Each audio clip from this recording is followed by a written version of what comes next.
Я открыл для себя и хочу рассказать о поэте-партизане, о моем земляке Миколе Засиме.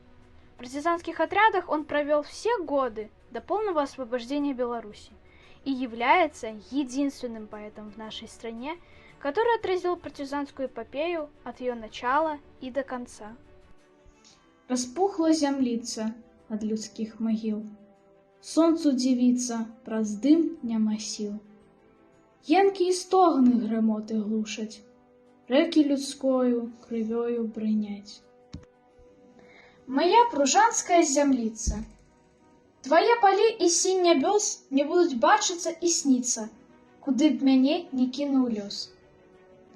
Поэт Микола Засим любил Беларусь и свою малую родину. Родился он в деревне Шини Пружанского района.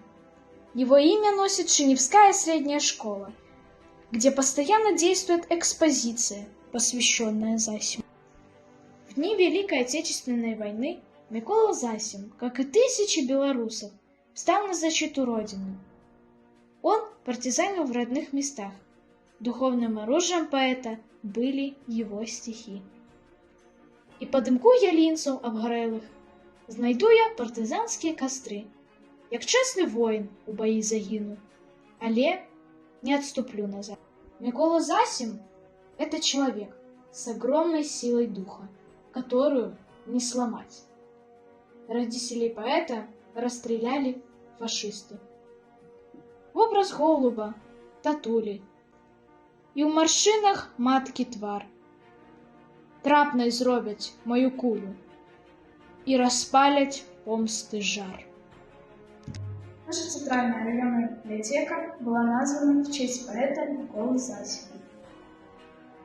К столетию со дня рождения Миколы Засима на центральной районной библиотеке был установлен барельеф. В Бресте эта мемориальная доска была установлена в честь поэта Миколы Засима. Микола Засим моим унукам. У радках шурпатых ды праўдзівых яны ўбачаць страшны год і тыя жудасныя дзівы, якія зносил мой народ. Я открыла для себя творчество замечательного белорусского поэта Миколы Засима и хочу, чтобы другие знали о моем земляке, стихи которого в годы Великой Отечественной войны стали призывом в борьбе с врагом.